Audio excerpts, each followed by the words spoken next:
Kemudian dengan Agus Purnomo. Agus Purnomo mungkin mana? jarang ketemu ya kita ya.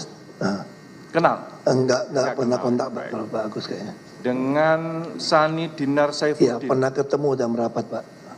Dengan Pak Sani ya. Iya. Kemudian Yogi Fernandi. Ya kenal. Kenal ya. Yogi kenal. Pernah ketemu ya. Kemudian dengan Dimas Berhespati. Belum pernah ketemu kayaknya ya. Nah, belum pernah Iya, ya. belum pernah. Dengan Gading Ramadan Judo. Belum pernah ketemu juga kayaknya. Belum pernah. Nggak kenal ya. Dengan terakhir Muhammad Keri Adrianto Riza. Belum pernah ketemu juga ya. Pernah Baru ketemu tadi ya, ketemunya. Dengan ke-9 terdakwa tadi ada hubungan keluarga, saudara? Tidak ada. Tidak ada ya. Sebelum memberikan keterangan, bersedia disumpah, saudara? Bersedia. Baik, silakan berdiri untuk diambil sumpah.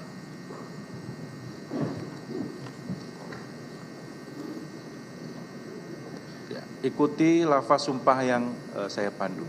2, Pak. 2. Atas nama Tuhan saya berjanji. Atas nama Tuhan saya berjanji. Sebagai saksi. Sebagai saksi. Akan menerangkan. Akan menerangkan. Yang benar. Yang benar. Tiada lain. Tiada lain. Daripada. Yang sebenarnya. Yang sebenarnya. Kiranya Tuhan menolong saya. Kiranya Tuhan menolong saya. Ya, silakan duduk. Baik ya, jadi saksi sudah berjanji ya. Jadi maknanya sama dengan bersumpah. Nantinya dalam memberikan keterangan, berikanlah keterangan yang sebenar-benarnya, sejujur-jujurnya, apa adanya. Saksi hanya menerangkan apa yang dilihat, didengar, dan dialami sendiri oleh saksi. Atau informasi-informasi yang saksi ketahui sehubungan dengan perkara ini. Ya. Kalau tahu ya diterangkan, kalau memang tidak tahu ya bilang tidak tahu. Jangan ngarang, jangan berbohong, atau jangan sekali-kali dengan sengaja memberikan keterangan yang tidak benar. Kalau itu dilakukan maka secara otomatis melanggar sumpah janji yang sudah ucapkan. Konsekuensinya selain berdosa menurut agama juga ada pidananya. Dalam tindak pidana korupsi ini ancaman hukumannya 12 tahun. Itu ya Pak ya. Jadi sudah saya ingatkan untuk memberikan keterangan yang sebenar-benarnya. Baik, sebelum kita mulai, ini kesempatan untuk awak media untuk meliput, bukan, untuk mengambil gambar. Ya. Setelah itu tidak ada lagi yang mengambil gambar. Pengunjung juga tidak boleh mengambil gambar. Ya, paham? Ya, silakan mengambil gambar seperlunya. Setelah itu tidak ada lagi. Dan tidak ada lagi yang berdiri-berdiri. Kalau memang ini kapasitasnya 70 orang. Kalau memang tidak ada yang mohon izin untuk tertibnya. Dan tidak menghalangi jalan. Tidak ada yang duduk di bawah. Gitu ya. Silakan mengambil gambar.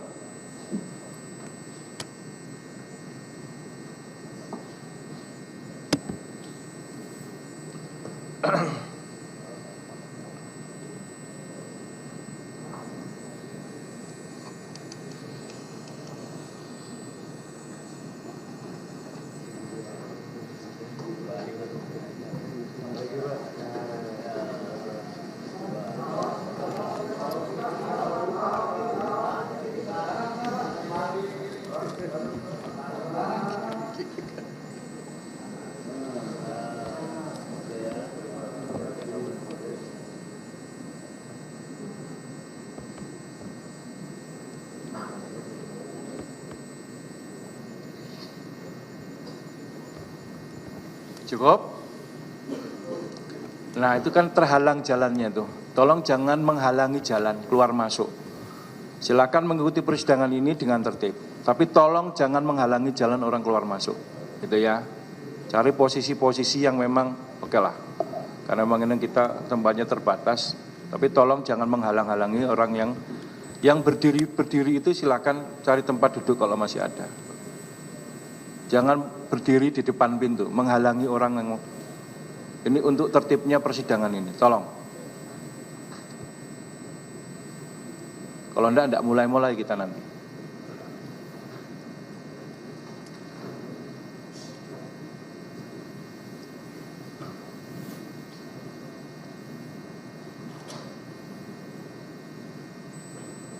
Baik.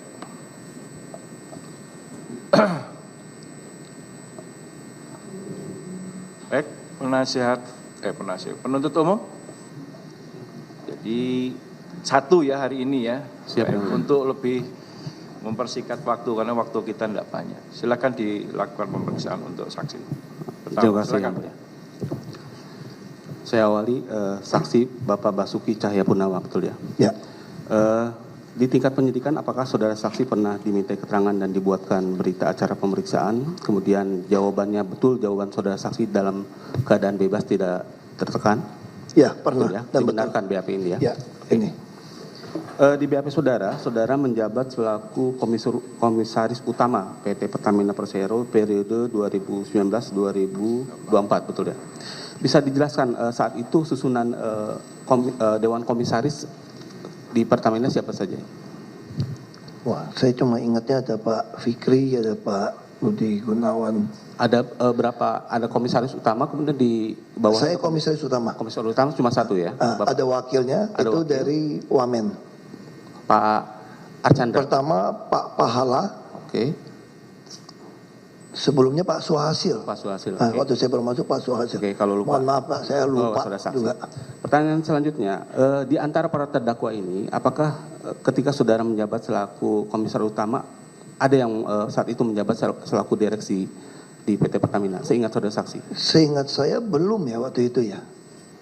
Anak-anak muda ini belum. Belum ya. Nah, Di subholdingnya masih ingat? belum. Juga. Oke. Saudara saksi ya, berdasarkan Undang-Undang 19 tahun 2003 ya, di pasal 31 salah satu tugas komisaris yaitu melakukan pengawasan terhadap kinerja direksi.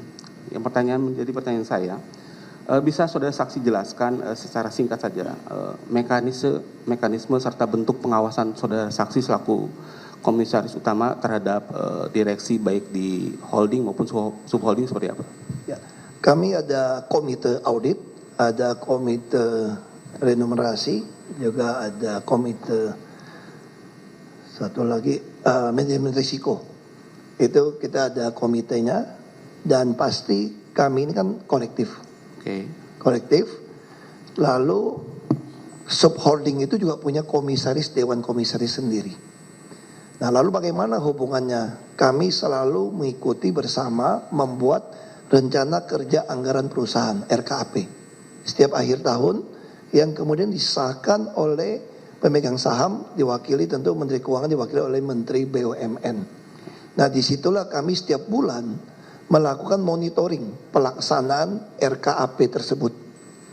Dan kami juga menerima laporan dari whistleblower ataupun dari 135. Kalau ada laporan yang masuk, kami biasa menugaskan komite audit untuk memeriksa. Dan kalau ada pemeriksaan yang dirasakan ada masalah, biasa kami minta BPKP atau BPK untuk turun untuk memeriksa. Jadi prosedurnya seperti itu. Oke. Tentu kami juga berhak memberikan masukan-masukan saran untuk perbaikan. Misalnya yang kami lakukan, kami membuat sebuah program optimalisasi biaya kepada seluruh jajaran sampai ke bawah. Di situ ada pemotongan biaya, ada penambahan pemasukan, revenue enhancement, dan yang ketiga itu adalah cost avoidance. Dan perlu Pak Jaksa ketahui, Pak Hakim ketahui, di masa kami inilah Pertamina mencapai keuntungan terbesar dalam sejarahnya. Tiap tahun naik, puncaknya di tahun 2023 sebelum saya tinggalkan untung 4,7 miliar dolar. Itu yang bisa kami laporkan. Oke. Jadi setiap tahun untung. Oke, salah satu dokumen yang akan dijadikan rujukan komisaris ketika melakukan pengawasan terhadap direksi tadi sudah sebutkan RKAP ya, Rencana Kerja Anggaran Perusahaan. Kemudian ada juga dikenal dengan RJPP, Rencana Jangka Panjang Perusahaan ya. Apakah tadi kan sudah saksi menjelaskan dimulai di 2018 subholding itu terbentuk di PT Pertamina ya. Apakah RJPP dan RKAP di subholding itu berbeda atau terpisah dengan RKAP maupun RJPP di holdingnya sendiri di PT Pertamina? 2018 kayaknya belum ada subholding ya. Kayaknya belum. 2020 atau 2021 Ya. baru ada subholding.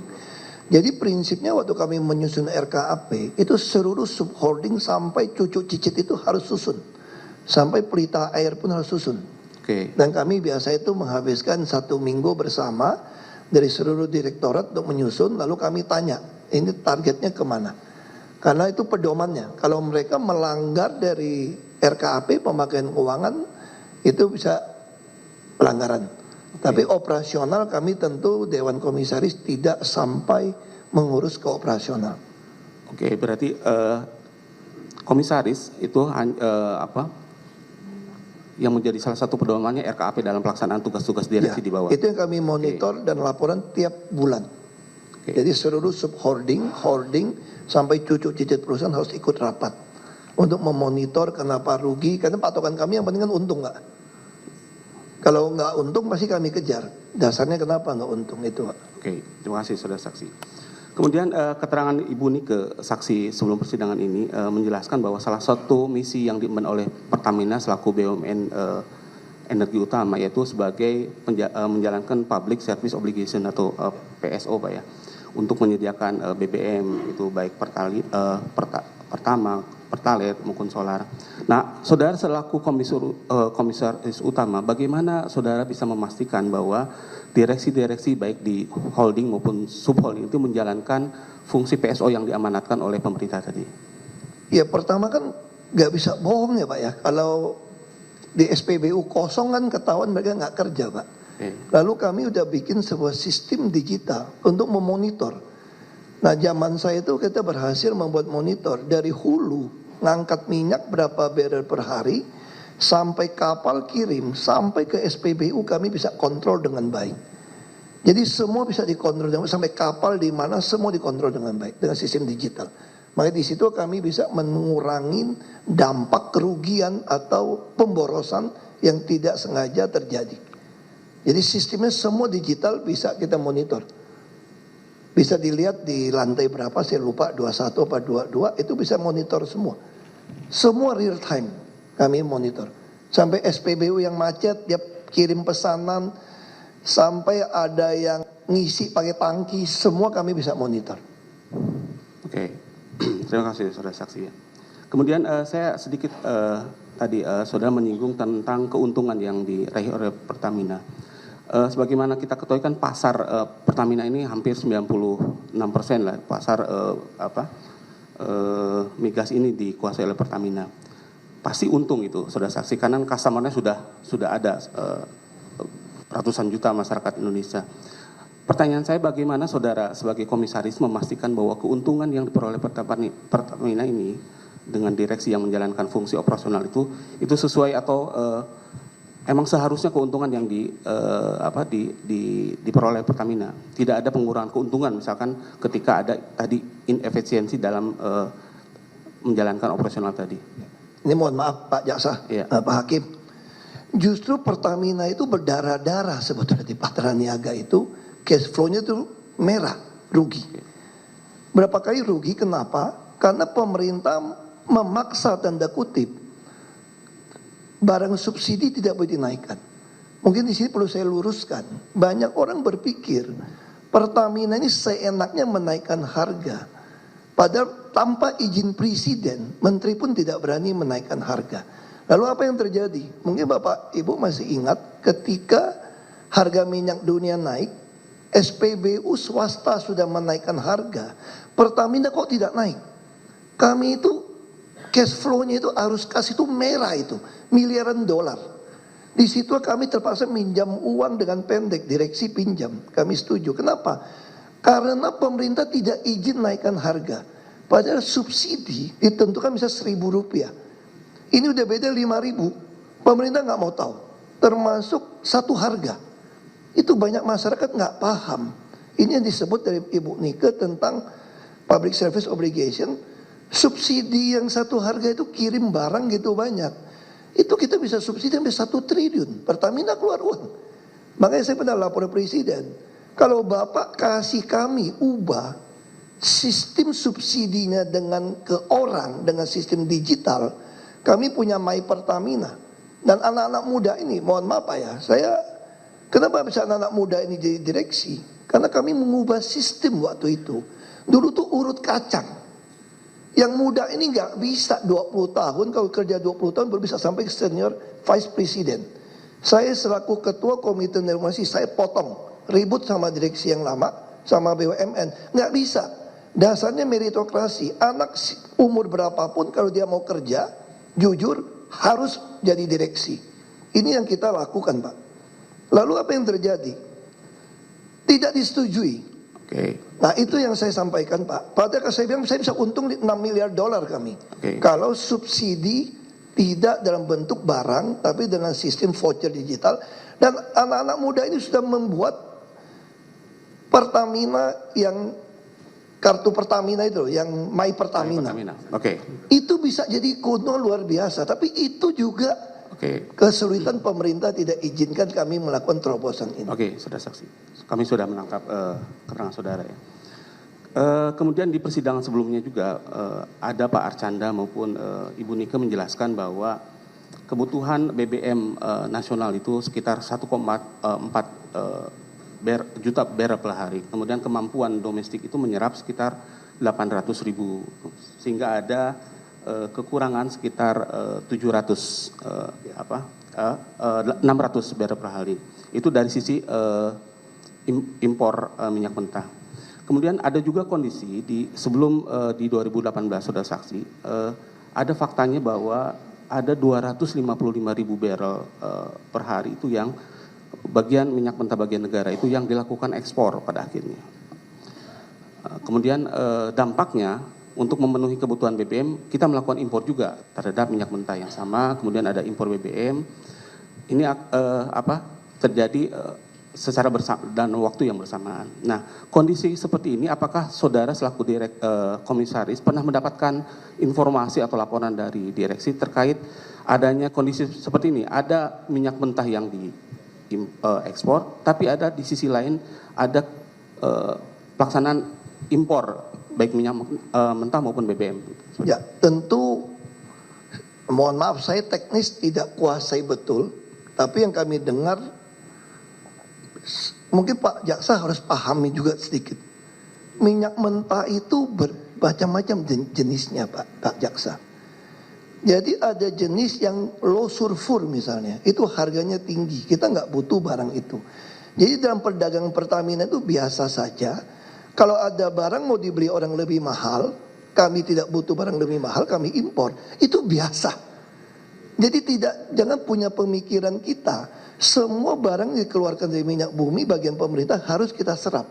Kita bicara dagang, makanya secara teknis saya tidak kuasai betul, tapi kita ada mengenal minyak mentah yang mahal, itu sampai kerjasama dengan Korea di SK Oli itu heavy apa gitu, saya lupa lah istilahnya itu.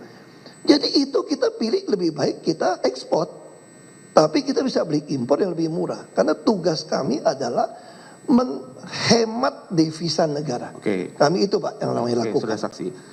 Mungkin saya konfirmasi, apakah saudara saksi pernah mengetahui atau membaca Permen SD 42 tahun 2018 tentang prioritas pemanfaatan minyak bumi untuk pemenuhan kebutuhan dalam negeri. Nah itu kemarin penjelasan dari Pak Arcanda selaku Wakil Menteri SDM itu ada Permen SDM ini dimaksudkan agar minyak mentah olahan dalam negeri ini bisa dioptimalkan penyerapannya oleh PT Pertamina. Di zaman saudara, apakah Permen SDM ini pernah saudara mendapatkan laporan dari direksi Pertamina? Sudah dijalankan atau belum? Ya, pasti dijalankan Pak. Malahan bagian kontraktor asing pun kami paksa untuk beli. Karena kami mau menghemat biaya kapal Pak. Jadi kan kalau begitu lifting dari kontraktor asing itu, ESDM kan ada pembagian 15% punya negara. Nanti yang punya negara kami serap, kami akan beli. Ada harganya tiap bulan. Bahkan kemudian kami mulai berpikir, kenapa yang asing ini tidak jual kepada kami juga. Supaya kita mengurangi biaya kapal, mengurangi transport. Tapi tentu sebagian asing ada yang mau, ada yang nggak mau. Jadi dalam perminyakan itu, saya kira ESDM mengeluarkan ide itu adalah dalam rangka sebanyak mungkin kita serap. Oke. Tapi bukan berarti barang boten pun kita serap gitu Pak. Jadi ini ada hitungannya, ada jenisnya. Oke. Gitu Pak. Apakah saudara saksi selaku komisaris juga mendapatkan informasi bahwa ketika dilakukan impor BBM atau minyak mentah itu akan menimbulkan biaya-biaya lain seperti biasa pengapalan, kemudian ada kebutuhan storage, sehingga mengakibatkan lebih mahal penyediaan BBM dengan metode impor seperti itu? Ya, kita memang sudah bukan eksportir minyak mentah lagi, Pak. Jadi kita kebutuhan impor itu bisa 700.000 sampai 800.000 barrel per hari untuk menutupi kekurangan kita. Dan kita juga mengalami kilang-kilang kita ini kilang-kilang dengan Nelson Index istilahnya, Pak ya. Kalau diterjemahkan bahasa awam itu kilang ini udah payah, Pak, udah tua, Pak. Sehingga tidak efisien kilang ini sebetulnya. Maka kita terus memperbarui kilang. Kalau impor pasti konsekuensi akan Lebih mahal. mahal. Karena kadang-kadang kita tender kan kita nggak berani tender jangka panjang. Nah, kita tender jangka panjang nggak berani. Kalau namanya pendek, tentu orang kamu butuh ya istilahnya ya agak mahal. Tapi terpaksa kadang-kadang dilakukan karena kita punya tanggung jawab supaya minyak kan jalan, Pak ya. Nah, apalagi yang masalah, Pak. Kami temukan sebagai komisaris, saya tanya, kenapa tidak mau impor dengan kapal yang besar sekalian? Kan kita punya, lebih hemat. Makin besar makin hemat. Ternyata pelabuhan kita jetty-nya banyak yang rusak. Nah, di situ kami perintahkan pada direksi, anggarkan di RKAP untuk perbaiki jetty supaya bisa nyandar. Itu yang kami lakukan, Pak. Perbaikan jetty itu bisa korelasi Kan dengan ada jetty ketabrak, Pak. Kapal kok nggak bisa nyandar kan? Kalau di laut obang-ambing kan pasti mahal, Pak. Terus kena demolit, Pak. Kalau kapal yang kita pakai, kapal kita pun kita hitung-hitungan nggak, Pak? Walaupun anak perusahaan, dia hitung. Kalau dia misalnya 4 hari harus bongkar, tahu-tahu dia seminggu dicas, Pak. Itu jutaan, bisa ratusan ribu itu dolar. akan menimbulkan biaya tadi pengangkutan. Iya, makanya karena itu, Pak, JT itu kami perbaiki. Oke. Kemudian saudara saksi ya, terkait perkara yang sekarang kita sidangkan, ini ada beberapa fakta yang kami akan sampaikan pada saudara saksi. Kemudian saya akan menanyakan apakah saudara pernah mendapatkan informasi terkait fakta tersebut. Pertama, adanya penolakan lifting minyak mentah domestik yang berdampak dilakukan ekspor tadi. Kemudian adanya pengadaan sewa kapal dengan biaya yang lebih tinggi. Kemudian ada juga tadi dari aspek penyewaan terminal. Sebetulnya menurut keterangan direksi dan beberapa saksi lain, Pertamina ini memiliki sekitar 113 terminal BBM yang masih bisa digunakan dalam rangka pengoptimalan penyimpanan BBM. Tapi di 2014 ada fakta ada penyewaan TBBM Merak pada saat itu di zaman Ibu Karen. Kemudian tidak dimasukkan dalam RKAP maupun IJP. Kemudian proses pengadaannya dipaksakan seperti itu. Sehingga keberatan Bapak Ketua. Oke. Ini pendapat. Bentar, kami sedang menggambarkan. Ini nggak ada faktanya, nggak ada begitu persidangan, Pak. Nggak usah ditambahin. Faktanya ada penyewaan 2014 begitu. Oke, itu keterangan saudara Karen, izin yang mulia. Nggak ada. Oke. Nggak ada. Selesaikan dulu sebentar. Nanti penilaian fakta bisa berbeda antara saudara dengan kami kan? Makanya jangan dibawa-bawa Tidak fakta. Jadi ditambahkan. Sudah. Ya. Biar diselesaikan dulu. Ada yang dipaksakan katanya. Mana ada? Dengar nanti dulu. Sudah. Silakan dilanjut. Nanti di counter saja, Pak. Silakan. Saksi Karen maupun saksi Nika menyatakan tidak adanya kebutuhan untuk penyewaan storage ini, saudara. Artinya kondisi ini apakah pernah Keberatan nih Bapak Ketua, yang ngomong sewa itu tidak dibutuhkan siapa tadi, saksi siapa? nanti saya konfirmasi ke Bukan saksi siapa? Sudah. Saksi Nika ada menjelaskan. Nggak ada. Sebentar. tidak. Silakan nanti di counter. Nah, kan ada catatannya masing-masing toh. Nanti gilirannya silakan dikonfirmasi lagi. Gitu ya. Silakan nanti di counter lagi. Kalau kayak gini nanti nggak selesai. Dilanjutkan Pak Jaksa. Silakan. Kan Saya punya hanya- catatan masing-masing. Gitu ya. Silakan. Lanjut, Pak. Masih ada keberatan lagi? Kami akan selalu keberatan kalau disampaikan yang bukan fakta. Oke, saudara saksi ya. Pertanyaan saya, apakah saudara pernah mendapatkan laporan dari direksi, baik itu dari subholding maupun holding, terkait fakta-fakta yang tadi disampaikan?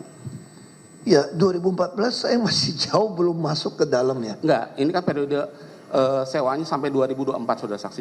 Kami tidak mungkin ngurusin operasional sewa sampai sekian panjang ke Oke. meja kami. Kecuali ada temuan BPK atau BPKP. Iya. Nah, ini tidak ada. Selama saya masuk, saya ketua komite audit, ada teman saya itu tidak pernah menerima laporan adanya temuan kemahalan seperti ini. Makanya saya cuma menduga, kalau mau minta keterangan saya menduga, saya pengetahuan. Mungkin karena waktu itu jeti banyak rusak. Waktu saya masuk itu hampir semua pelabuhan terminalnya Pertamina itu rusak jetinya. Nggak bisa sandarin kapal yang besar. Nah saya nggak tahu apa karena itu. Tapi yang pasti 2014 saya belum masuk dan tidak ada temuan waktu saya masuk. Oke. Ini Pertamina selaku perusahaan yang besar Pak ya, tentu menerapkan prinsip-prinsip GCG Pak ya di dalam pengelolaan. Di dalam TKO yang saudara ketahui, apakah sepengetahuan saudara saksi diperbolehkan misalkan di dalam proses pengadaan itu melibatkan pihak luar di dalam proses pengadaan itu, sampai misalkan di dalam penyusunan OE itu mempertimbangkan kebutuhan atau adanya kepentingan pihak luar, diperbolehkan secara TKO? Saya secara teknis kurang kuasai untuk pengadaannya, ya. Tapi saya memang mendorong perbaikan pengadaan procurement. Karena itu bagian dari optimalisasi biaya. Saya saat itu masih ingat Pak Rifa melakukan uji coba sistem supplier hair stock. Karena saya ingin tidak ada tender. Saya pengen bilang di Dekom ya, tugas dari pemerintah sesuai dengan permen itu bahwa harus ada stok 30 hari. Saya bilang bisa sampai 3 bulan. Kalau swasta boleh taruh minyak mentah di kita dan kami beli dengan harga sesuai putusan Menteri ESDM dalam e-katalog LKPP. Kalau itu dilakukan, Indonesia akan penuh dengan jaminan energi dan kita nggak ada lagi tender yang pendek-pendek. Dan itu saya ingat Pak Rifa termasuk yang paling sering saya marah-marah karena begitu lambat kerjanya. Saya harus cepat-cepat ini. Nah itu lalu uji coba waktu itu di pulau dekat Kepri ya. Saya lupa tuh pulau apa. Nah lalu saya bilang kenapa nggak mau di Tuban? Tuban kita punya tanah luas. Nah saya kasih contoh, Tuban PT BBM yang besar, ada pelabuhan besar. Waktu itu kami belum putuskan dengan Rosneft soal kilang. Jadi tanahnya itu kita masih, padahal kalau itu batal dengan Rosneft, saya akan jadikan itu hampir 800 hektar sebagai TBBM terbesar di Indonesia. Dengan minyak mentah maupun minyak produksi. Dan siapapun taruh di situ, asal harga sesuai dengan harga yang ditetapkan oleh menteri atau harga kilang kami langsung beli tanpa tender dari e-katalog RKPP. Itu yang lagi dikerjakan. Saya nggak tahu, saya tinggalkan 2 tahun ini Pak. Apakah itu sudah berhasil dikerjakan atau tidak? Oke, terima kasih saudara saksi. Lanjut tadi terkait keuntungan perusahaan saudara saksi. Dalam persidangan sebelumnya ada fakta juga bahwa misalkan dalam satu kondisi penyewaan kapal ada kebutuhan KPI yang sudah memiliki minyak mentah, kemudian dia menyewa kapal dari PIS karena dia salah satu subholding yang memiliki core business di dalam penyediaan kapal. Kemudian PIS sendiri dia akan menyewa lagi ke PIS PL yang di Singapura. Itu sama-sama Pertamina sudah saksi. Kemudian PIS PL Singapura itu akan meminta lagi ke PIS yang ada di Tokyo, Jepang seperti itu. Nah kondisi ini kan menjadi mata rantai yang panjang saudara saksi. Saksi kan sering berbicara tentang efisiensi dari tubuh Pertamina.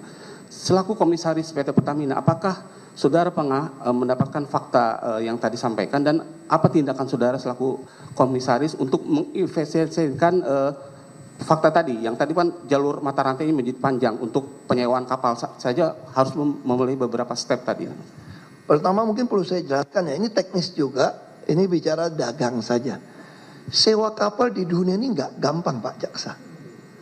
Karena kapal ini semua beli kapal itu sudah ada kontrak. Dan kami Pertamina suka didesak untuk dadakan. Makanya mereka bikin kantor. Yang saya kritisi apa? Lu kenapa kantor gitu mewah di Singapura? Kenapa kantor gitu mewah di Jepang? Gitu besar. Kecilin. Itu kami lakukan efisiensi. Tapi ketika bicara kapal, saya juga bilang sama, kalau saya mau protes Pak Yogi cuma satu saya bilang. Saya bilang kalau mau belajar kapal, beli kapal yang besar. Karena kita kalau bicara kapal itu harus usianya muda dan kapasitasnya besar. Nggak mampu kerjasama dengan orang. Makanya saya protes Pak Yogi waktu itu, 1% saja kerjasama sama Jepang, marah saya. Kamu ini bercanda sama saya. Saya minta Anda kerjasama yang besar, kenapa cuma 1%? Terus terikat. Nah katanya mau belajar, Jepang juga pengen belajar 1%. Nah di dalam sidang kami, dalam pemeriksaan tidak ada yang salah. Jadi dalam hal ini biasa Pak. Makanya ditongkrong di Singapura itu untuk ngawasin kapal mana kosong, kapal mana yang. Jadi kapal ini gak gampang mau ambil karena semua kapal itu sudah ada muatannya. Jadi kita mesti tahu celahnya. Makanya di situ kadang-kadang kita taruh perusahaan yang ada join dengan asing supaya lebih gampang untuk dapatkan kapal. Karena ada istilahnya ada timbal balik Pak sama Jepang.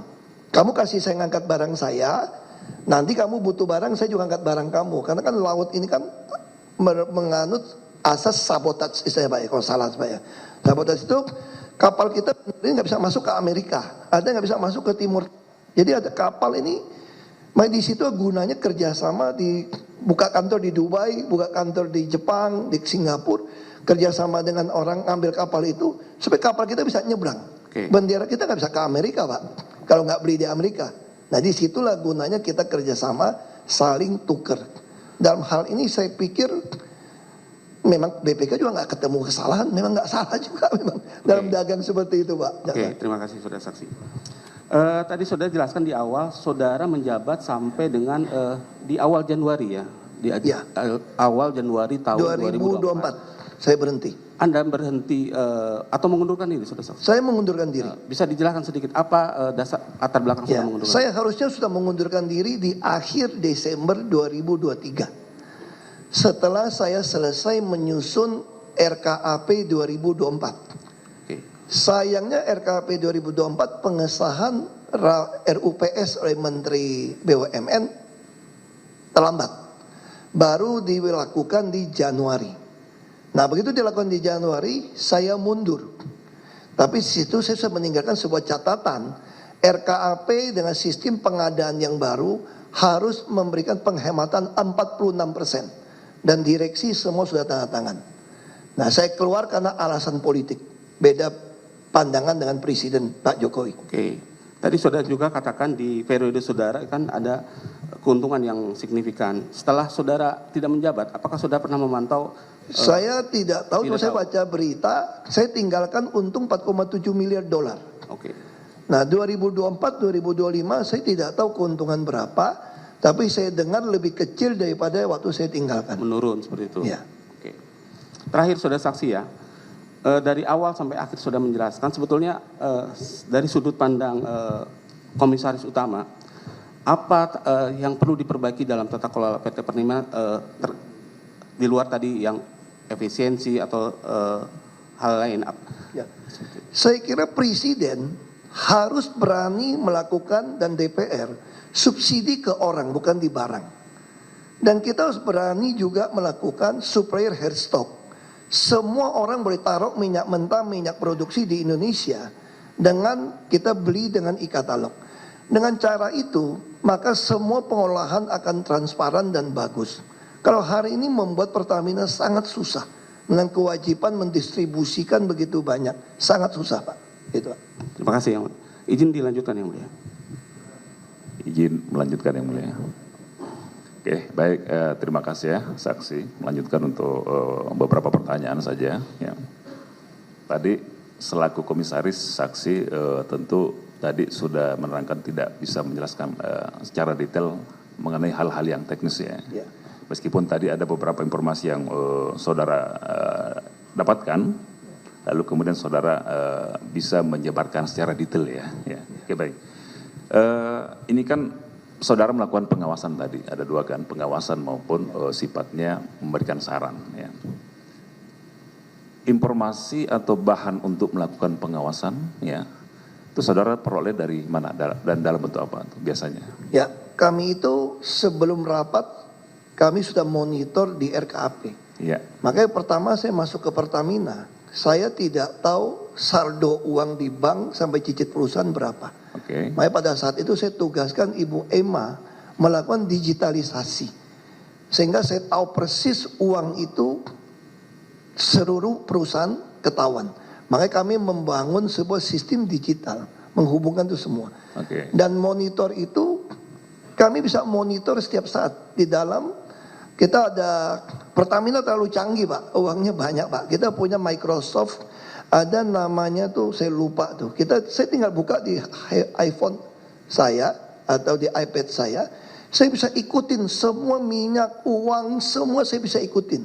Sehingga mereka nggak bisa bohongin kami, bahkan ada joke begini. Direksi kalau hari rapat dengan saya, itu malamnya tuh kuliah, belajar semua. Karena saya kan kejar sampai detail dengan data yang digital saya punya. Jadi itu dengan monitor RKAP dengan data, saya lupa ada berapa aplikasi, itu tinggal buka di iPad semua keluar. Minyak semua saya bisa kontrol dengan baik. Jadi ada sistem yang bisa menjadi Bisa. Bapak acuan jasa saudara. bisa ke Pertamina, bisa lihat semua digital lari kemana. Oke. Sampai kapal delay berapa hari saja Pak ya. Baik. Saya bisa curiga ada kencing atau enggak. Saya bisa perintahkan tangkap. Itu sistem itu dibangun oleh Dewan Komisaris. Zaman saya, kita minta direksi. Dewan Bang. Komisaris ya, Ya, kami yang usul. punyanya, Ya. punyanya Dewan Komisaris. Enggak, punyanya kami. Pertamina kan Oke. BOD, BOC kan sama Pak. Baik. Pertamina Pak. Nah, berarti yang menyiapkan data informasi itu adalah Pertamina. Ya. Direksi ya, kira-kira seperti itulah ya. Bukan direksi Pak, masing-masing direktorat. Masing-masing direktorat. Sampai ke bawah, direksi pun tidak bisa kontrol Oke, orang memasukkan data Pak. Baik. Nah, selain informasi itu, saudara Dewan Direksi bisa secara inisiatif mencari informasi tersendiri di luar itu. Dewan Komisaris. Iya. Kami whistleblower yang Oke, dipasang. salurannya adalah whistleblower. Nomor pengaduan itu langsung ke saya. Oke, banyak Dan- pengaduan Pak di sana Pak, selama periode saudara. Pernah pengaduan soal pengadaan, Oke. ada berapa perusahaan orang kalah bersaing, Oke. itu kita bisa terima. Terus? Nah, termasuk pengadaan soal editif, termasuk ya itu aja Pak pengadaan. Seputar yang pengadaan. Ya. Secara umum pengadaan apa masalahnya yang dilaporkan? Biasa kan orang kalah bersaing bisa protes, Iya. bisa diperiksa BPK juga. Nah kami protes apapun harus kami teliti. Oke, akhirnya identifikasi dari Dewan Komisaris terkait dengan Ya, karena itu memang persoalan tugas ini. Iya, kami. Apa identifikasinya kalau saudara bisa menyimpulkan dari beberapa laporan melalui whistleblower itu, kemudian teridentifikasi apa sih masalah yang terjadi? Misalnya gini Pak, Ya. pernah ada pengadaan editif. Ya. Kita udah butuh editif, lalu terjadi nggak pada tanda tangan direkturnya, Pak Masud Hamid, nggak pada tanda tangan. Ibu Nike juga mengatakan yang tanda tangan harusnya Pak Masud, ini udah anak perusahaan bukan saya lagi. Tapi ini kan barang kita butuh. Lalu BPK juga turun tangan. Nah saya di dalam Dekom rapat, karena Pertamina besar kami hampir tiap hari rapat itu Pak, anak-anak perusahaan. Tugaskan komite audit, mengaudit. Lalu komite audit itu biasa tuh mantan BPKP ada polisi ada, yang pensiunan, mereka mengaudit. Ketika hasil audit itu dilaporkan, nah kami melihat ini perlu dikirim audit dari BPK, BPKP atau tidak. Kalau perlu kami kirim surat kepada BPK, kepada Menteri BUMN, minta lapor ke BPK. Ketika bisa ada BPK lapor pada kami akan lapor ke pihak aparat. KPK ataupun polisi ataupun jaksa. Kalau sampai ada, itu prosedur yang kami lakukan. Oke, baik, sudah ditangkap ya. Lalu kemudian tadi saudara saksi juga menerangkan ada komite mitigasi risiko juga yang kemudian berjalan di Dewan Komisaris ya. Saudara ikut di komite itu atau berbeda Kami fungsinya? tidak ikut, tapi secara umum dia kerja harus laporkan pada Dewan Komisaris. Oke, ada laporan Saya kepada di saudara ya. renumerasi ya, Oke. karena kita bagi-bagi Pak ya. Di periode saudara menjabat 2019 sampai 2024 ada beberapa laporan dari komite mitigasi risiko yang saudara dapatkan. Ya, Di antaranya adalah salah satu ya soal pembangunan kilang karena ada masalah COVID. ya, masalahnya apa pembangunan kilang? Jadi delay Pak, Oke. karena COVID. Akhirnya kemudian banyak Pembengkakan implikasinya biaya. Pak. Pembangkangan biaya, lalu kita harus putuskan. Ini mau dihentikan atau mau diteruskan. Kalau teruskan tambah biaya. Tentu kami akhirnya lempar kepada Menteri BUMN lagi Pak. Oke. Dalam RUPS. Apakah ini terus atau tidak. Kami bikin surat kepada Menteri BUMN. Proses seperti itu Pak. Baik, saya melanjutkan ini di keterangan saudara ada beberapa keterangan ya, Ya. di poin 10 khususnya ya. Ada beberapa penyimpangan yang saudara identifikasi dan saudara terangkan ya. Di poin 10 huruf A ini ada peningkatan kuota impor ya. Nah, sebelum masuk ke poin A ini, saudara menyampaikan narasi atau keterangan adalah pada saat menjabat selaku komisaris utama PT Pertamina Persero sejak November 2019 ya sampai dengan 2024 terdapat beberapa penyimpangan. Ya, nanti saya singkat aja ringkas. Di antaranya adalah saya memulai dari poin A ini. Adanya peningkatan kuota impor minyak mentah dan impor produk kilang. Itu yang perasa itu yang saya garis bawahi ya. Bisa dijelaskan lebih lanjut apa sih yang terjadi di sana? Jadi sehingga yang disebut saudara penyimpangan- mengidentifikasi ini selaku Ya, penyimpangan. Silakan. ketika ada laporan tender editif untuk blending di kilang itu bermasalah untuk Patraniaga. Saya lupa waktu itu untuk Pertamax Turbo atau apa gitu loh. Ya. Nah disitulah kita periksa, kita panggil periksa. Kenapa bisa terjadi gitu loh. Nah itu yang kita lakukan. Ya. Karena ada laporan, terus kami juga temukan ada pengadaan, itu berapa PT itu, satu PT diganti nama. Maka itu juga kami sampaikan. Itu juga ada juga penyimpangan, harga pengadaan itu barang sama, ganti nama bisa berbeda. Nah itu semua kami periksa, kami lapor pada direksi untuk diperbaiki. Makanya saya sampaikan, kalau sistem procurement kita perbaiki, di RKAP 2024, direksi tanda tangan semua, itu kita akan penghematan 46%. Ya. Itu yang saya maksud, penyimpangan di sini adalah yang mengganggu optimalisasi biaya kami. Oke. Nah, jadi mahal pengadaannya. Baik. Ini kan salah satu output ya dari tugas pengawasan Dewan Komisaris ini adalah memberikan juga masukan, Ya, betul. saran ya. Kalau misalnya ya direksi menemukan satu pelanggaran atau penyimpangan yang serius nih dilakukan oleh direksi atau terkait dengan tata kelola yang ada di holding maupun subholding, outputnya apakah juga saran atau rekomendasi atau dia produknya tertentu gitu loh? Rekomendasi kami pecat Pak, Ya, pecat direksinya. direksinya. Kalau ada kasus. Kalau misalnya ada pelanggaran Iya, serius. sayangnya 2 tahun terakhir keputusan mengangkat direksi atau bukan itu tidak melalui Dekom sama sekali. Langsung di bypass oleh Menteri BUMN. Makanya di situ saya sampaikan pada Pak Jaksa yang pertama, Ya. di situ saya sampaikan pada Pak Presiden, kalau Anda betul-betul mau saya perbaiki Pertamina, kasih saya jabatan dirut atau enggak sama sekali. Dan ketika usulan saya ditolak soal subsidi segala macam, program tidak lakukan, saya nyatakan saya mundur. Saya bukan kejar gaji, bukan kejar jabatan. Saya kejar legacy untuk memperbaiki Pertamina kok. Kalau Anda nggak sepakat dengan saya, walaupun Anda presiden, saya berhenti. Oke, cukup. Itu ya. saya lakukan, Pak. Udah saya tangkap itu ya. Sebetulnya pertanyaan saya gini, Rikas Pak ya. Kalau dia sifatnya pelanggaran atau penyimpangan, itu kan tadi tetap outputnya adalah rekomendasi kan, seperti itu ya. Ya. Nah, saya kembali ke bentuk penyimpangan yang saudara sebut di poin 10 huruf A. Ya. Di antaranya adalah peningkatan kuota impor nih. Ya. Ada isu yang kemudian menjadi perhatian Dewan Direksi nggak? Apa sih yang masalah dengan peningkatan impor itu? Saya tidak sebelum- mengatakan penyimpangan di impor loh. Ini yang saya sebut tuh di B itu bisa dibaca, Pak. Jadi jangan mengatakan, Coba sebentar saya bacakan ya. ya bukan penyimpangan impor loh, Pak. Kita Saya melihat bacakan, ada peningkatan kuota minyak mentah, Pak ya. Bapak bacakan aja, Pak. Harga lebih tinggi, kita udah panggil mereka. Kita curiga, sebagai orang dagang curiga dong, Pak. Nah di situ juga kenapa saya panggil Pak Joko, ternyata juga ditemukan di lapangan dari orang kilang, kadang-kadang dari hulu ini ngejar target akhir tahun, dia mengirimkan bukan cuma minyak mentah Pak, ada air dan ada pasir. Itu yang membuat kilang itu ketika kami bagi subholding, kilang merasa dirugikan oleh keuntungan subholding hulu. Karena hulu yang penting saya melaporkan saya lifting sekian. Padahal di lifting itu dia sikat itu cepat, pasir dan air keangkat. Dia kirim ke kilang. Oke. Dulu sebelum, Sebentar. saya punya jelaskan supaya Bapak paham. Supaya Bapak paham teknis juga nih. Mohon izin yang mulia, boleh saya ingatkan. Mohon izin yang mulia. Sebentar. Kalau boleh, biarkan saksi ini selesai memaparkan. Biar Jadi- paham kita. Selama ini kita kurang paham. Ya. Ya, mohon izin yang mulia.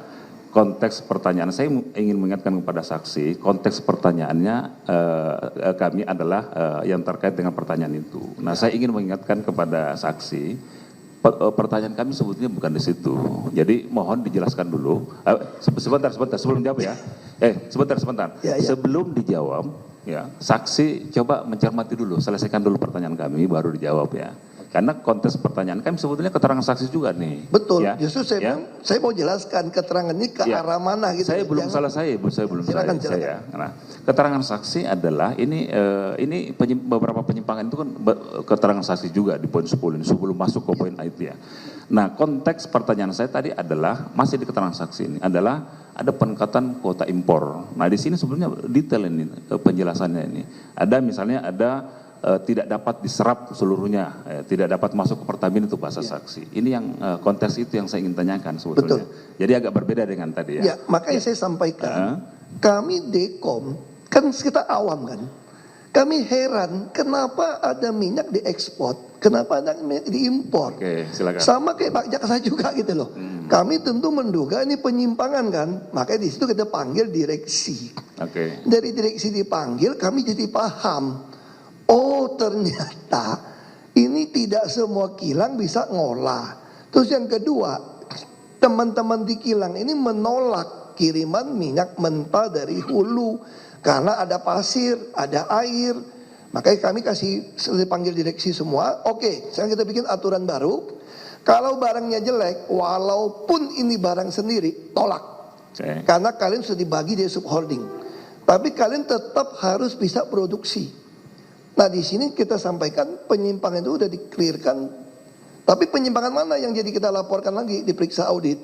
Soal editif. Kan di bawah B ada Pak.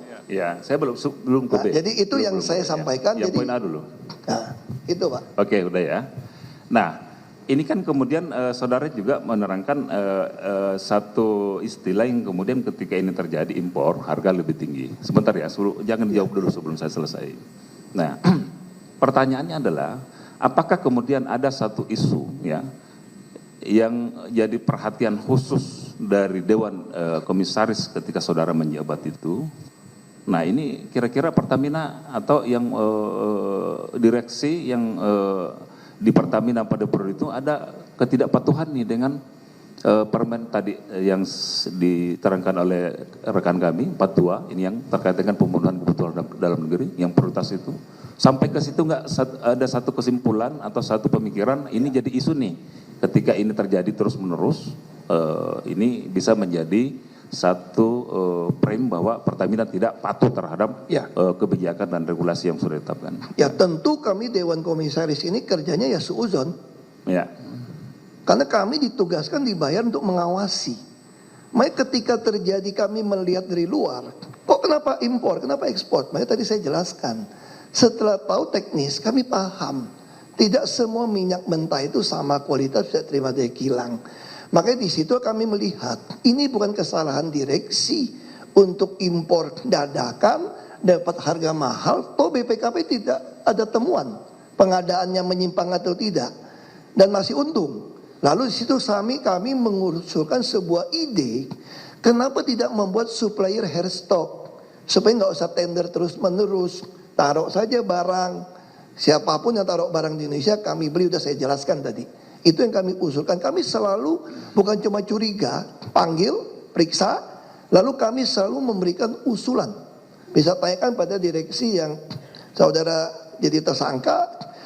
Saya ini udah termasuk orang paling cerewet, bukan cuma marah, tapi saya pasti kasih solusi. Marah ada solusi. Saya bukan sembarangan marah, tapi ada solusi. Karena mereka juga orang kan, bukan orang yang mau sembarangan, gaji begitu besar kok, ada tantim begitu besar kok. Masa nggak mau untung uang halal? Tapi kami selalu kasihkan solusi. Itu. Baik. Selama saudara menjabat ya, ada nggak satu bentuk ya pelanggaran atau penyimpangan yang kira-kira menurut saudara saksi sendiri paling berat di Pertamina itu? Paling berat sudah ketemu kasus LNG Pak. LNG. Terus yang lain? Kami laporkan. Yang lain nggak ada temuan Pak. Kalau LNG kan memang ada Yang kerugian berat, ya. dilaporkan Pak. Ya, yang sampai kemudian rekomendasinya dipecat tadi istilah saudara ya. Ya kita kirim surat pada Menteri BUMN Pak. Oke, baik.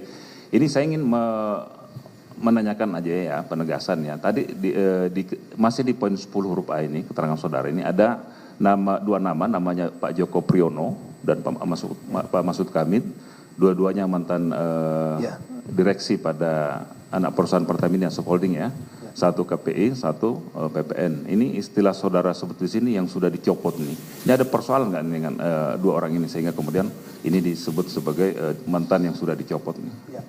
Ada masalah nggak dengan dua? Bagi saya dua saudara ini adalah dirut yang terhebat yang Pertamina punya. Untuk mau perbaiki produksi kilang, termasuk perbaiki patrannya. Saya pikir BUMN ini keterlaluan. Gitu. Mencopot orang yang bukan meritokrasi. Kenapa orang yang mau lakukan, saya lakukan. Dicopot. Ini orang terbaik Pak Joko itu. Makanya saya tulis dicopot. Makanya saya selalu bilang sama Pak Jaksa, kenapa saya mau lapor itu Jaksa? Ya. Periksa tuh sekalian BUMN. Periksa tuh presiden bila perlu. Kenapa orang terbaik dicopot? Oke, baik. Tolong, pengunjung. Bisa tertib, pengunjung, ini persidangan, ya. Ini bukan hiburan. Oke, Tolong. baik. Jangan bertepuk tangan. Gitu ya. Baik, silakan. Ya, terima kasih Yang Mulia.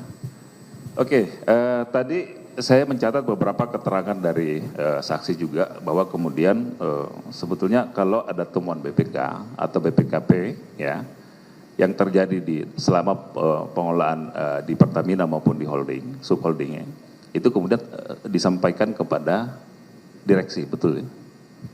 Semua masuk ke Semuanya? kami Pak, komisaris Pak. Itu yang menyampaikan direksi atau BPK? Atau Kalau BPKP? ada temuan yang rahasia pun dari KPK pun dia bisa kirim pada kami Pak. Oke, Kami sering hubungan dengan KPK Pak. Ya. Dalam rangka pengawasan ini Pak. baik.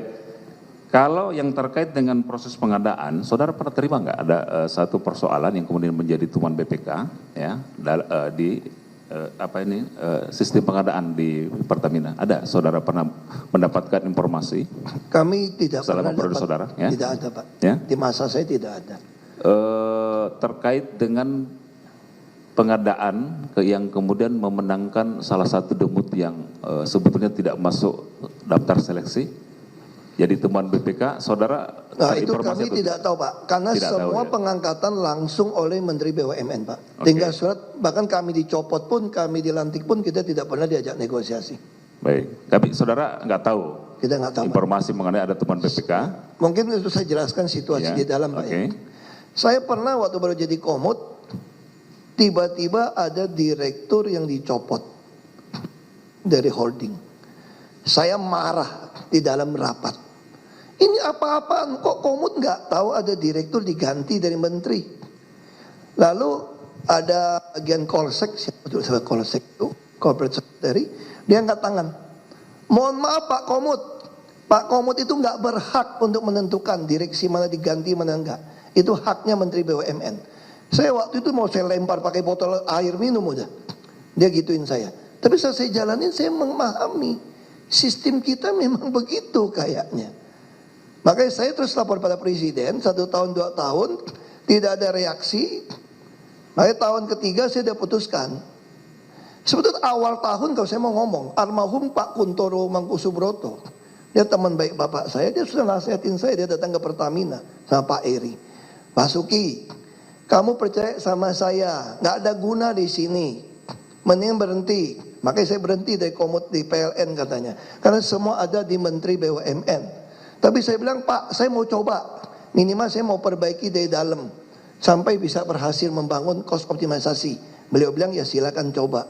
Nah, sampai beliau meninggal, kemudian ya saya udah coba, udah mentok di sini, udah capai harga tertinggi, saya berhenti. Karena nggak ada lagi orang yang boleh melanggar peraturan saya bikin. Kalau mau diperiksa bisa. Untung paling tinggi kok 4,7 miliar dolar. Kenapa nggak mau contoh?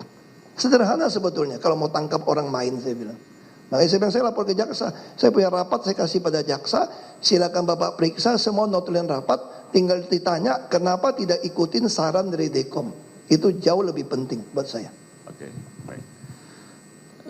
Berikutnya, apakah saudara juga pernah mendapatkan informasi atau laporan ya, temuan dari BPK misalnya terkait dengan kegiatan pengolahan di hilir, misalnya penjualan BBM misalnya, yang kemudian Pertamina atau subholding kemudian menjual Pertamina, menjual BBM yang dibawa bottom price yang telah ditetapkan. Ada informasi seperti itu, Itu Saudara? operasional kita tidak bisa campurin Pak ya.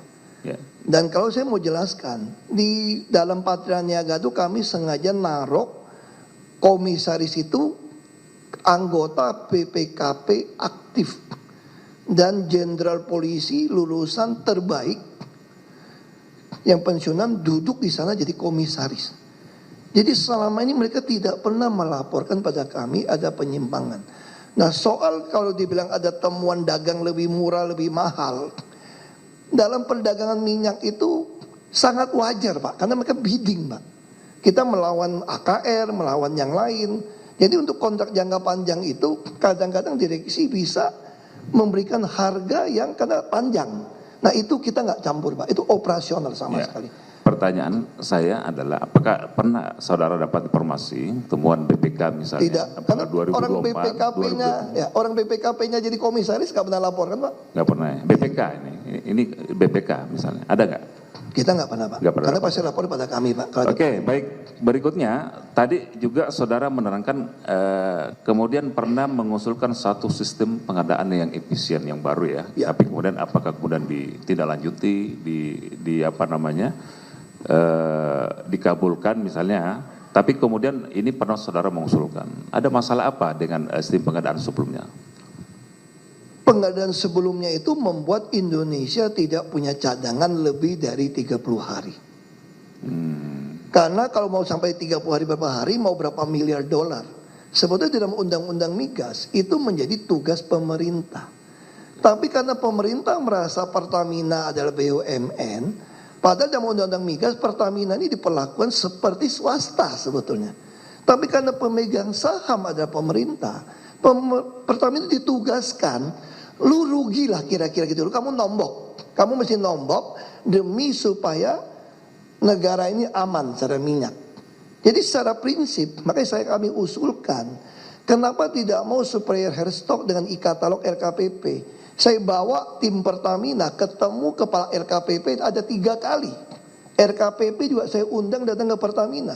Saya ingin RKPP itu ada satu halaman khusus untuk pengadaan Pertamina.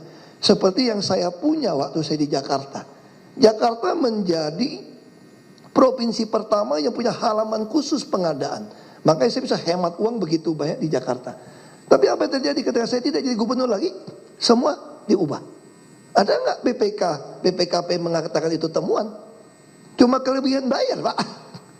Makanya saya juga bilang sama Pak Jaksa, kalau mau periksa di Indonesia kasih tahu saya bisa kasih tahu Pak. Banyak bisa ditangkapin Pak. Kalau Bapak mau Pak. Itu aja Pak. Oke, baik. Satu pertanyaan lagi dari saya ya, mungkin kawan kami bisa menambahkan. Dewan Komisaris itu juga mengawasi soal etika perilaku personal dari direksi maupun... Betul ya? Betul. Termasuk itu ya? Iya. Bagi komisaris di periode saudara, kalau pertemuan-pertemuan yang kaitannya dengan goal bersama antara direksi misalnya dengan pihak-pihak lain yang punya kepentingan sebetulnya dengan proses pengadaan itu bagaimana menurut direksi Dewan Komisaris? Ini soal pribadi ya. Saya dulu paling benci main golf Pak. Oke, silakan. Saya melarang semua orang Pemda tidak boleh main golf karena kita kerja terlalu banyak. Tapi ketika saya masuk ke Pertamina, saya baru menyadari semua orang minyak dari Amerika, Chevron, Exxon ngajak main golf terus. Saya kan malu Pak, nggak bisa mukul Pak. Saya terpaksa pergi sekolah golf supaya bisa menemani mereka. Karena misalnya saya nego dengan Exxon, saya mau minta bagian saham. Itu ternyata negosiasi di lapangan golf itu jauh lebih murah daripada naik klub. Saya kira golf adalah tempat negosiasi paling sehat, paling murah.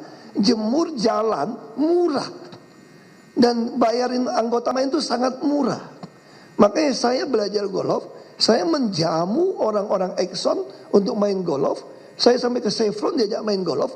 Minimal saya tidak main 138 lah kira-kira gitu loh. Main 100 masih oke. Nah itu biasa Pak. Dan makan kami di dalam lapangan golf itu suka isi-isian juga Pak. Apresiasi Pak. Apresiasi Pak, bukan judi Pak itu Pak.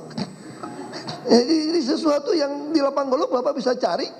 Yang mungkin agak bahaya, saya masih ingat nasihat Pak Rifa pada saya. Dia ngomong begini, istri saya cuma pesan begini Pak, kalau main golf. Apa? Jangan lihat mata kiri ya katanya ya. Nanti bahaya katanya. Itu aja Pak kita joknya Pak yang bahaya Pak. Cukup dari kami yang mulia. Cukup ya, tidak ditambahkan lagi ya. Silakan dari penasihat hukum Pak Rifa, Pak Maya, dan Pak Edward Kones. Silakan. Yang sudah ditanyakan tidak perlu ditanyakan lagi. Terima kasih Bapak Ketua. Izin saya mewakili, ini ada beberapa terdakwa mewakili Pak Rifa tadi yang barusan disebut soal golf, Maya Kusmaya dan Edward Korne. Nah, yang lain kan ada timnya. Jadi pertanyaan saya yang berhubungan dengan mereka bertiga, tapi bisa juga relevan dengan yang lain. Kami sudah mencatat tadi apa yang disampaikan oleh saksi dengan baik ya. Tapi ada penegasan-penegasan yang ingin kami sampaikan dalam rangka pembelaan ketiga terdakwa ini. Tadi menyebutnya anak muda. Betul memang masih muda ya dibandingkan Pak Ahok ya? Gini Pak, di Pertamina itu kalau mau sampai posisi senior vice president, dulu sebelum saya masuk minimal kerja 20 tahunan. Maka itu yang kami rombak.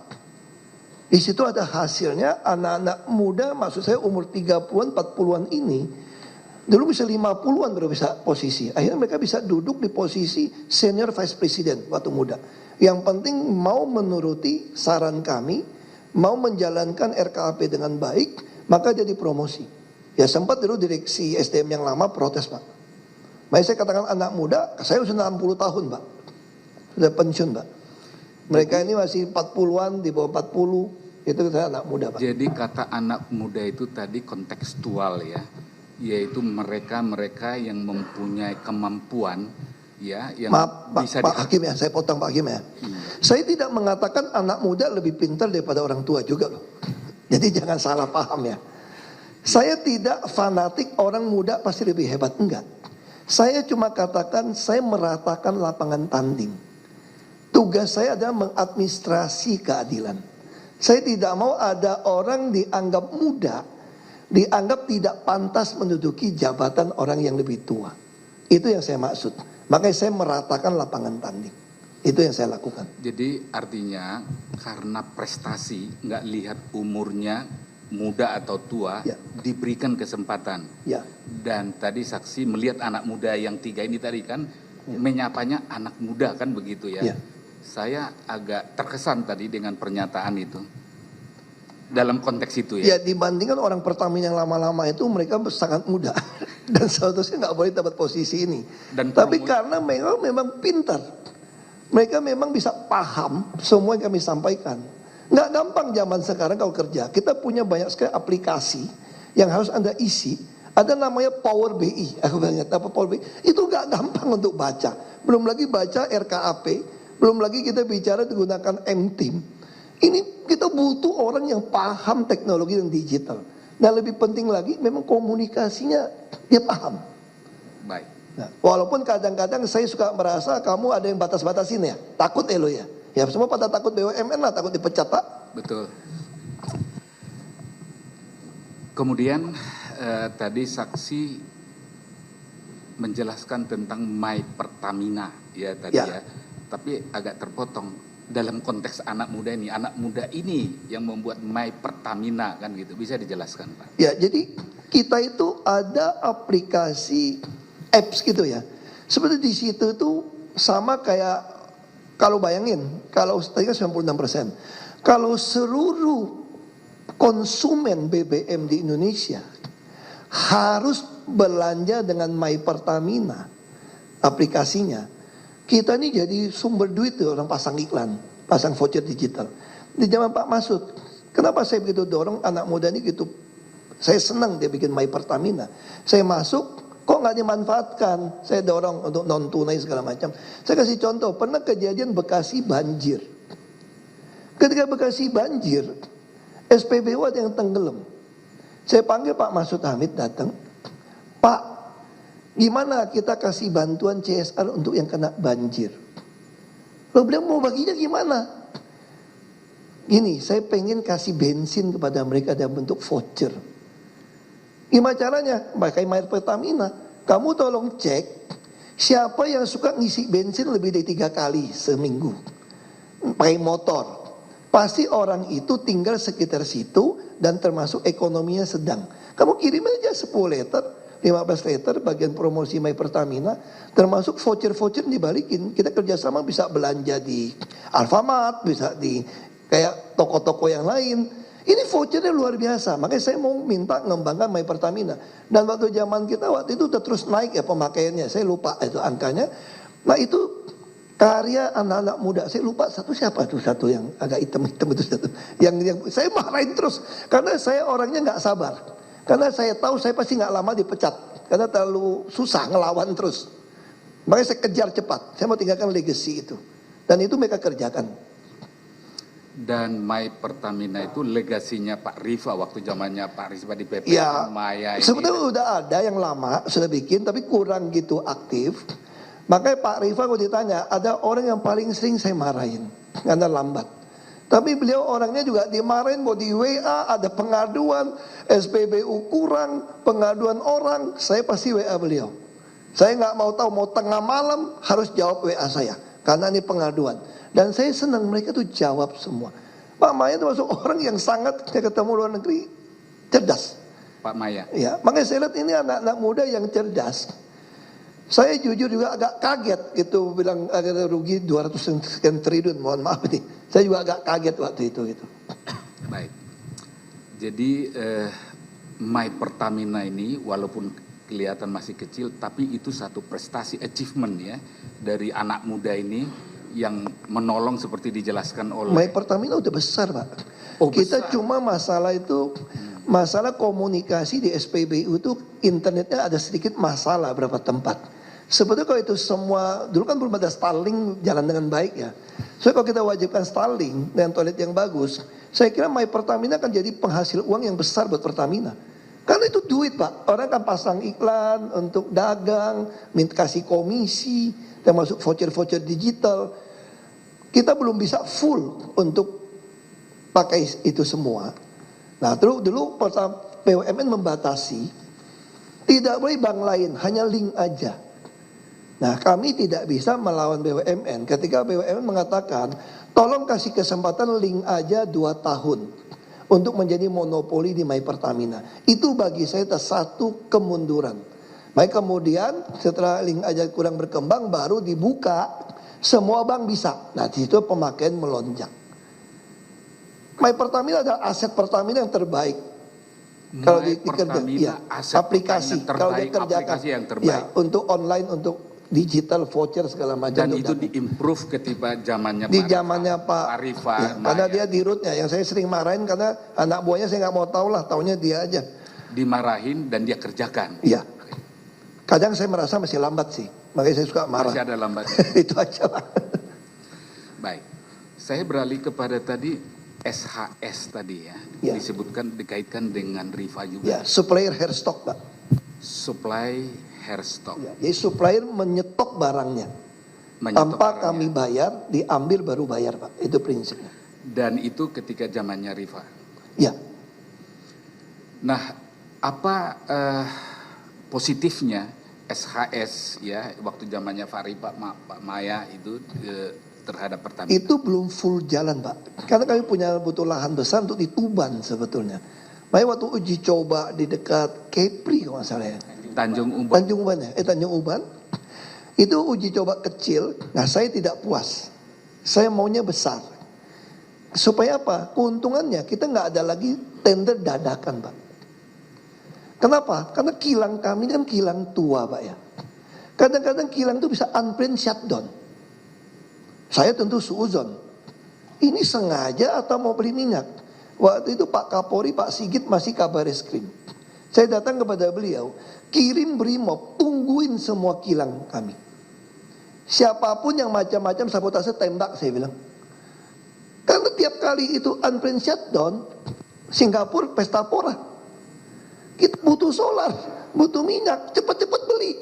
Dan yang mau stok di sini sedikit, karena nggak ada jaminan beli, Pak. Makanya saya katakan kalau sistem ini jalan, pemerintah akan punya cadangan minyak bukan cuma 30 hari. Saya jamin 3 bulan sampai 6 bulan. Anda mau perang dengan siapapun saya punya minyak, saya bilang. Yang kedua, harga saya bisa tekan yang murah. Bahkan saya pernah usul pada direksi, BUMN tidak ada reaksi, membeli kilang Shell yang mau dijual oleh Singapura. Saya bilang beli sekalian, supaya kita bisa kuasai Singapura. Toh minyak juga impor. Kita kelola, ajak beberapa swasta untuk chip in. Kita begitu lambat, akhirnya dibeli Chandra Asri. Sahamnya naik terus. Sekarang hampir semua SPBU Shell dibeli dari Chandra Asri. Kenapa Pertamina nggak mau ngambil, saya bilang. Nah itu contoh. Anak-anak muda ini setuju. Tapi putusan kan bukan di mereka. Makanya saya berharap satu hari mereka mungkin jadi menteri, jadi apa, kita perbaiki bersama, saya bilang. Yang penting masih bertahan. Itu jadi yang saya pikir. SHS ini untuk merespon, jangan tender mendadak tadi Ya. kan itu. Karena bayangin Pak, Bapak kan mau beli minyak. Betul. Kita kan kekurangan minyak. 800.000 barrel per hari. Begitu kilang-kilang tua ini Pak, mogok Pak. Itu perbaikan kan buka minggu. Nah minyaknya gimana? Masyarakat kan nggak mau tahu ini ngantri gitu panjang Pak. Mau nggak mau langsung harus beli minyak. Dan kita beli minyak, ini minyak bukan beli air minum Pak. Dunia kan semua ada kontraknya. Kita nggak bisa beli minyak juga. Dulu saya nggak paham. Saya datangin Pak Timur Tengah Pak. Saya pikir ketemu etnok. Saya pikir saya bisa langsung beli minyak sama mereka. Nggak bisa. Harus lewat trading arm-nya katanya. Makanya di situ Pertamina sempat bikin trading arm gitu loh. Untuk supaya bisa nego. Karena mendadak semua nih Pak, 2-3 bulan. Nah itu bisa paham, yang penting tidak rugi. Nah itu yang kita pahami waktu dijelaskan oleh, selama BPK mengatakan ini tidak ada pelanggaran, tidak ada kerugian, berarti benar Pak. Jadi SHS ini ketika zamannya Pak Rifa, walaupun tidak Rifa dan Pak Maya, Pak Edo juga ada, tapi tidak dikembangkan sekarang. Dan itu untuk menjawab jangan tender mendadak kan begitu Ya saya nggak tahu sekarang Pak. Tapi yang pasti saya sangat kecewa SHS yang saya usulkan termasuk subsidi tidak di barang tapi dalam bentuk digital voucher. Saya kasih jelasan begini Pak pengacara. Bapak tahu nggak gas LPG itu 92% itu kita pakai yang 3 kilo penyimpangan. Ada nggak aparat periksa? Tidak pernah. Tidak pernah. Kita subsidi bisa 100 triliun lebih. Swasta nggak bisa ngembangkan. Oknum ngisi 3 kilo cuma 2,7 kilo. Kita lapor ke mana-mana. Tidak ada. Saya nyimpang sedikit nih kalau kita ngomong Pertamina, ini kesempatan curhat saya datang ini. Lalu saya usulkan, coba kalau subsidi tidak di barang, kami juga usulkan untuk Pertamina tidak ada Pertalite, hanya Pertamax Turbo dan Dexlite. Supaya manajemennya gampang. Lalu orang miskin gimana? Gampang saya bilang. Kalau dia beli 10 liter atau 5 liter, kita kembalikan di My Pertamina atau di voucher digital 2 liter atau 3 liter.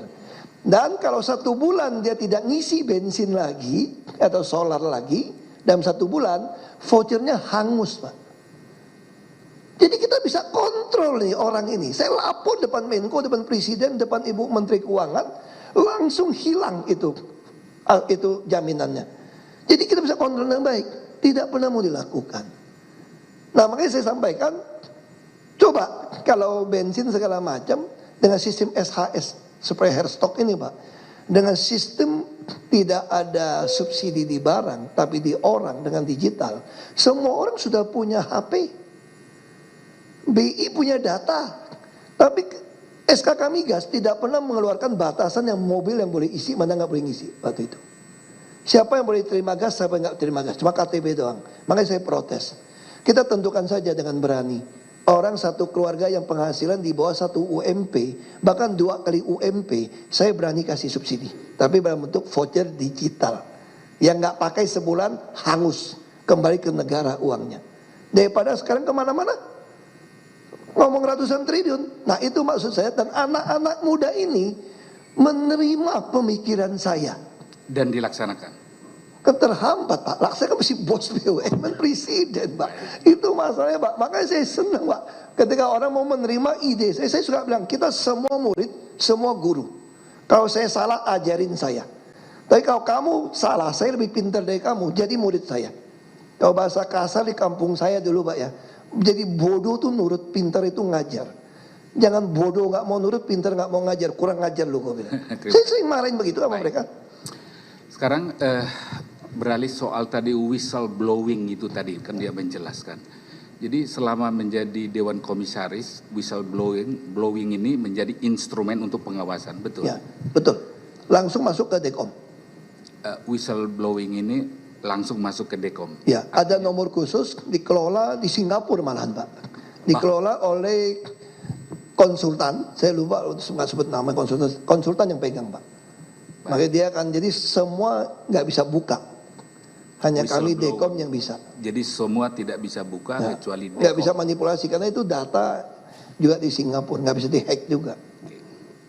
Dan ini mencakup tidak hanya holding, tapi juga Sampai subholding. cicit perusahaan Pak, sampai urusan Pelita Air pun kami urusin Pak.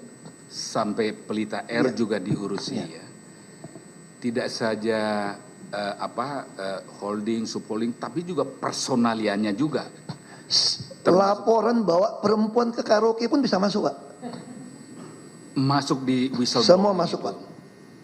Kami pun bisa periksa Pak. Itu dan rutin dimonitoring. Ya. Oleh- Tiap hari di komite audit akan monitor Pak. Kami mempekerjakan mantan BPKP. Seberapa serius ya sistem whistleblowing ini dalam rangka pengawasan ketika saksi menjadi Dekom? Bagi saya sangat serius. Kalau nggak serius nggak mungkin Pertamina untung gitu besar Pak. Jadi ada. Karena semua yang main pasti tiarap Pak. Karena kami tidak kompromi Pak. Jadi ada korelasi ya, ada Ya. sebab akibat sistem blowing yang serius ini untuk kemudian untung kan gitu ya, yang disampaikan oleh saksi ya. Ya. Baik. Saya bukan cuma kasih instruksi, saya kadang-kadang kasihkan filsafat kepada anak-anak muda ini. Saya suka cerita gitu. Ketika Konfusius ditanya muridnya, pejabat apa yang perlu kamu takuti? Dia jawab tidak ada. Semua nggak usah takut, kecuali satu yang nggak mau terima duit lu. Itu kita pegang prinsip. Kalau kepala lurus, bawah tidak berani tidak lurus. Itu yang membuat Pertamina untung tertinggi dalam sejarah. Saya tidak ada kompromi. Kalau main-main, saya orangnya bagus bilang bagus, jelek bilang jelek. Saya kasih apresiasi yang bagus, enggak saya juga semprot. Jadi tidak terima duit dalam jabatannya itu merupakan filosofi Ya. dalam whistleblowing. Karena Pertamina itu Pak ya, kami punya peraturan menteri, boleh bagi keuntungan setelah pajak 1 sampai 1,3% tantim. Di direksi ini begitu untung besar Pak. Wajar, swasta Anda kerja di BCA juga sama. Bapak tahu nggak zaman kami kata untung begitu besar? Kami kasih tantim berapa Pak? Peraturan sampai 1,3 kan Pak? Kami turunkan 0,9%. Diturunkan. Diturunkan. Saya bilang, mereka bilang, ada yang bilang, ini kan aturannya begitu. Di atas aturan ada etika. Makanya saya senang anak-anak muda ini memahami. Di atas aturan ada etika. Anak muda ini memahami Ya. etika tadi. Ya. Bahkan Itu penting, ada etika. Ya. Kita nggak bisa mengatakan 1,3% kok, kan boleh. 1,2 saja, 1,1 saja, nggak bisa. Kebesaran saya bilang. Walaupun ini bukan perusahaan saya, ini bagian saya jaga, nggak bisa. 0,9. Nggak ada Pak sejarah Pertamina kayak begitu Pak. Bapak boleh tanya sama mereka. Saya juga kehilangan 40% dong Pak. Dari tantim saya. Dan anak muda ini menerima. Mereka udah happy Pak, gaji besar. Dan itu Tiba-tiba bisa dipromosi jadi direktur. Saya kira mereka tuh bangga banget. Saya ketemu mereka mukanya tuh. Saya ketemu Pak Maya, saya bisa tahu mereka tuh Pak Yuki, wah bangganya tuh. Kadang-kadang laganya tuh agak sok saya bilang. Saking dia terlalu bangga gitu Pak. Tapi saya pikir dia paling muda Pak. Udah jadi pimpin PIS. Dan kita suruh beli kapal terus yang besar. Untuk bisa bereskan. Makanya saya bisa lihat muka mereka tuh. Uang halal Pak, besar Pak. Untuk apa? Punya Yang nama lagi? Pak. Keluarga juga. Baik. Punya keluarga juga semua. Baik. Tadi saksi sudah menyebutkan tadi yang masuk melalui whistleblowing itu tadi Whistleblower Pak. whistleblowing terus whistleblower orangnya. Blower. Ya, blower orangnya, blowing sistemnya kan. Ya. Tadi sudah menyebutkan tadi editif apa yang berkaitan dengan editif, betul ya? Ya. Itu tadi. Nah, sekarang saya tanya yang lebih konkret. Ada nggak dalam whistleblowing itu ya ada orang menjadi whistleblower yang berkaitan dengan Rifa? Tidak pernah Pak. Tidak ada ya. Tidak pernah. Dengan Maya? Tidak pernah Pak. Dengan Edward Corne? Edwards nggak ada juga Pak. Saya juga kena. Saya pikir ini anak-anak yang menurut saya kerja selama dengan saya sangat baik loh Pak. Mereka kerja sangat baik ya. selama saudara jadi dekom. Ya. Kalau begitu mengapa mereka ada di sini ya?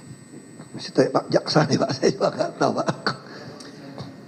Oh itu nggak perlu ditanyakan. Maaf Pak ya. Saya nggak perlu tanyakan Nggak usah yang dijawab, tadi itu ya. Masih Pak. Sekarang pertanyaan saya yang terakhir ya.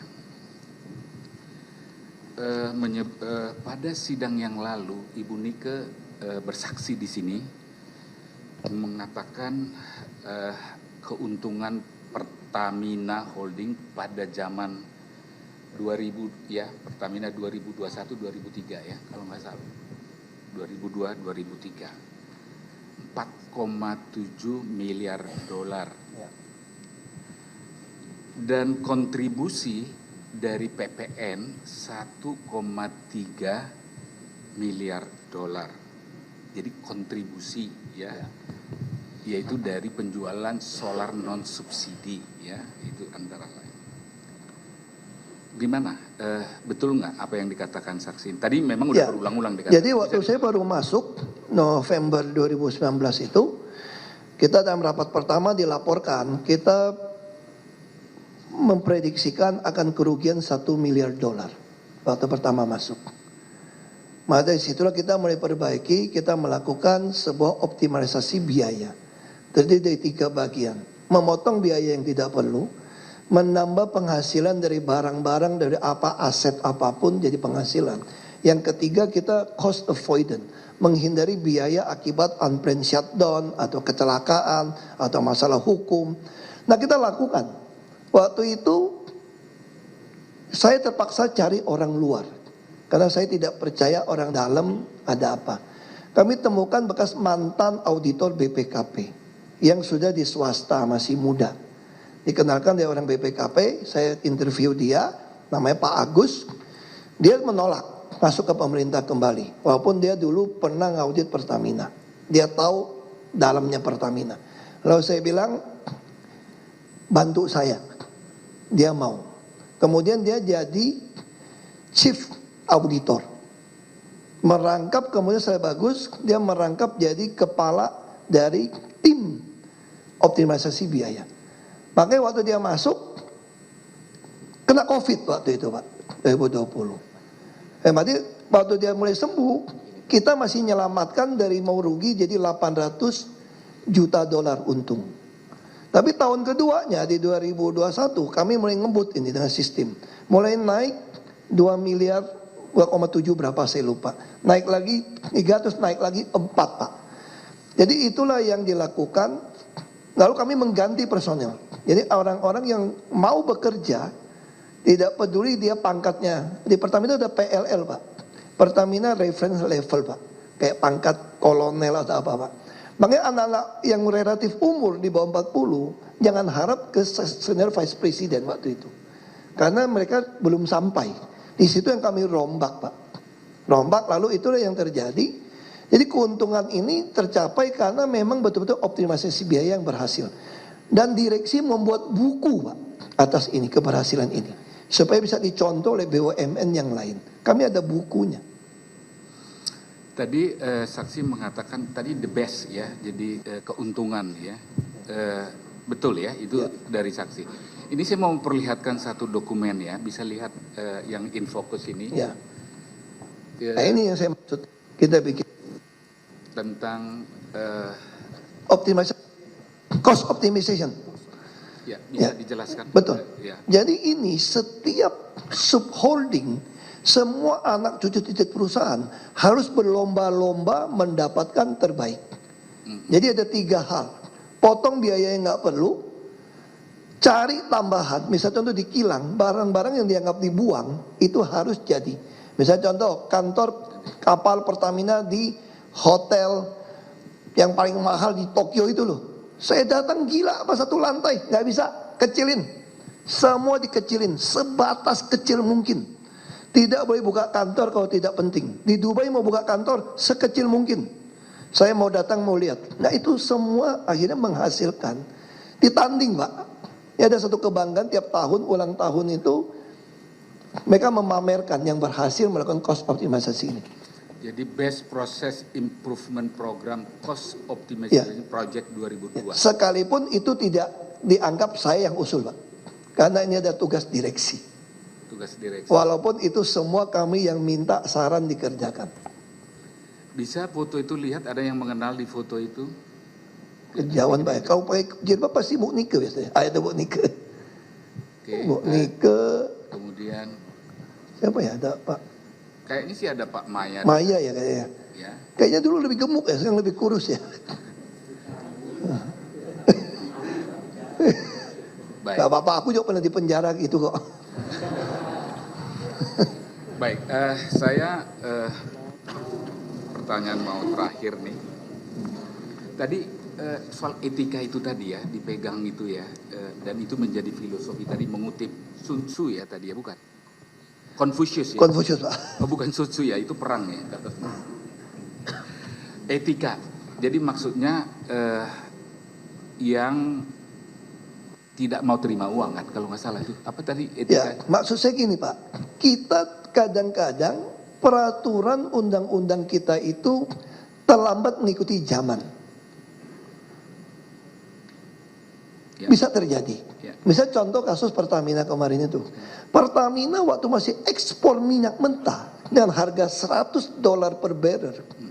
Itu keuntungan cuma $2 miliar saja Pak. Waktu ekspor itu Pak, bukan impor Pak. Nggak beli nih. Itu cuma bisa untung $2 miliar.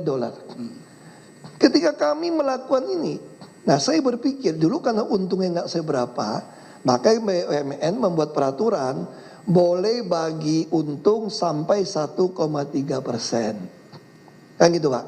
Ternyata di zaman kami bisa melakukan cost optimalisasi ini sampai $4,7 miliar Pak. Artinya etika Artinya masa masih pakai yang jadul 1,3%. Ya. Padahal aturan boleh dong Pak. Iya. Kan saya kan dapat 45% dari dirut Pak. Ya. Saya bisa bilang bagus. Tuh diperiksa BPK juga nggak salah. Ya. Orang BUMN juga nggak salah. Ada aturannya. Makanya saya sampaikan. Jadi di atas aturan ada etika. Dan itu ditekankan masa saksi menjadi pengawas dan mereka ini menjadi direksi dan semua terima Pak. Semua terima. Dan ayat diterapkan secara konsisten. Ya, Etika diterima. Etika itu dijalankan selama mereka menjalankan posisinya. Ya. Baik. Nah, pertanyaan saya terakhir tentang golf itu tadi. Kok kesannya golf itu kok aib gitu ya?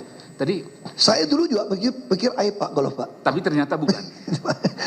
Karena bagi saya golf tuh habisin waktu banyak. Betul. Tapi setelah saya masuk ke Pertamina, hampir semua tamu luar negeri datang itu, maupun kita kunjungan ke Houston, ngajaknya main golf Pak. Main golf, komunitas itu main Saya golf. pegang stick aja belum pernah Pak. Mukul ternyata nggak gampang. Ya saya terpaksa sekolah golf Pak. Sekolah golf tanpa dibiayai Pertamina Pak loh. Gaji nggak bisa. Karena dulu ada orang ngajukan di dalam RKAP untuk bisa main golf, ditolak Pak. Kami tolak. Ada anak magang nggak bisa. Ini sesuatu skill yang nggak ada hubungan dengan kita, tapi dibutuhkan. Nah kenapa akhirnya golf itu penting? Ternyata bisnis itu lebih cair ketika di lapangan golf. Karena bisa saling bully, jadi akrab mereka gitu Pak. Nah saya sekarang bisnis saya Pak ya, hampir semua saya punya saham itu dengan orang-orang yang main golf Pak. Jadi bahkan bikin main golf itu bikin lebih efisien itu tadi ya. Jadi nggak ada yang salah dengan daripada ke naik klub minum alkohol. Ini sambil jalan rokok di lapangan sehat. Yang masalah cuma satu kata Pak Rifa, istri agak komplain aja Pak itu Pak. Tadi nggak ada yang salah dengan golf ya. Nggak ada yang salah Pak, istri aja yang suka komplain Pak. Makasih, cukup Bapak Ketua dari saya, dilanjutkan. Baik, tahan dulu ya. Ini sholat zuhur sudah akan masuk, kita skors dulu. Nanti karena masih ada sidang yang lain juga, kita buka nanti jam 13.30. Ya, demikian sidang diskors.